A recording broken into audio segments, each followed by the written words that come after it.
Hola gente, ¿qué tal? ¿Cómo están?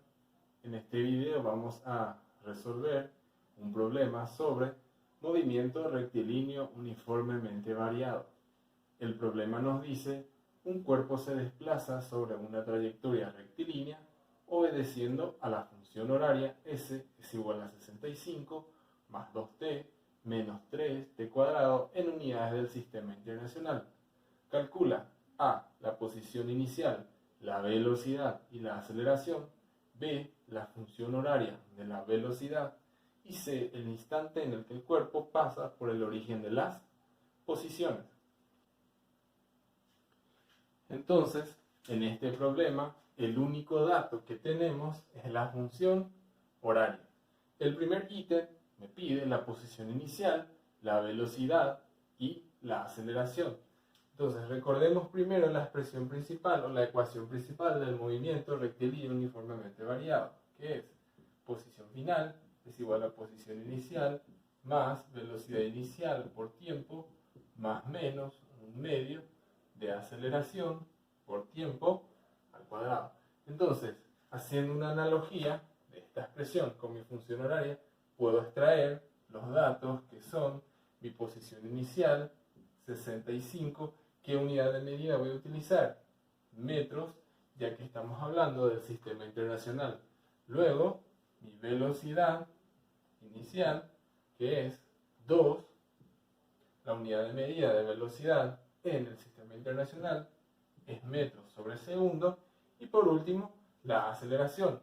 Fíjense que acá tengo menos 3, pero en esta parte tengo un medio de A. ¿Eso qué quiere decir? Que esto es igual a un medio de mi aceleración, o sea, la mitad. Por lo tanto, mi aceleración va a ser igual a negativo 6 metros sobre segundo al cuadrado. Recordemos que la aceleración es el cambio que hay en mi velocidad. Entonces, si mi aceleración es positiva, quiere decir que mi velocidad va aumentando, y si mi aceleración es negativa, quiere decir que mi velocidad va disminuyendo, lo que se traduce a que está frenando. Entonces, pasamos ahora al ítem B. El ítem B me pide la función horaria de la velocidad. Recordemos, ¿qué es una función horaria? Una función horaria es una función del tiempo. Entonces, hacemos como ejemplo esta función horaria. Nos está dando la función horaria ¿de qué? De la posición. Entonces tengo mi posición es igual y toda mi expresión está expresada, valga la redundancia, en función al tiempo. Entonces lo que tengo que hacer ahora es mi velocidad expresar en función al tiempo. Entonces mi velocidad es igual a velocidad inicial más aceleración por tiempo. Y voy a reemplazar, ¿qué cosa? La velocidad es lo que me está pidiendo la función horaria de la velocidad igual a, como es una función al tiempo, entonces voy a cambiar la velocidad inicial y la aceleración, pero el tiempo no. Entonces la velocidad inicial es 2, la aceleración es menos 6 por tiempo. De esta forma yo tengo la función horaria de mi velocidad.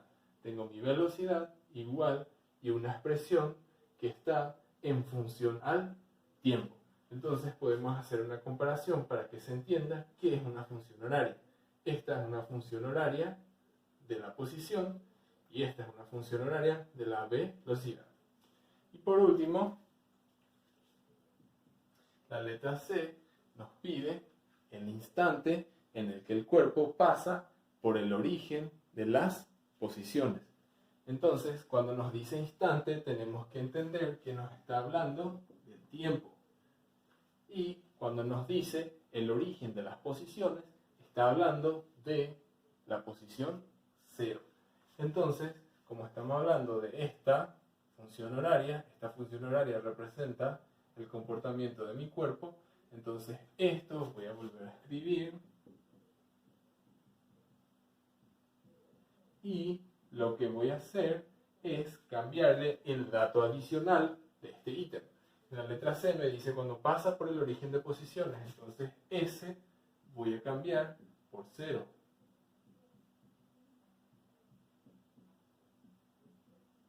Y acá lo que me queda es una expresión algebraica de segundo grado o una ecuación cuadrática.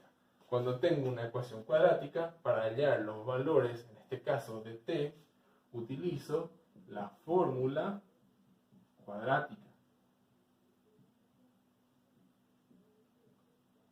sobre 2a, en donde a será igual a menos 3, b va a ser igual a 2 y c va a ser igual a 65. Entonces voy a obtener, al ser al cuadrado, voy a obtener dos valores, uno utilizando más y otro utilizando menos. Entonces los valores que voy a obtener es de 5 y menos 13 sobre 3. Entonces, estos valores, ¿qué están representando? Recordemos que lo que estamos buscando es tiempo. Entonces, ¿cuál de los dos voy a considerar como correcto? Voy a considerar el valor positivo. ¿Por qué? Porque no existe el valor negativo para el tiempo. Entonces, puedo decir que el tiempo es igual a 5 segundos.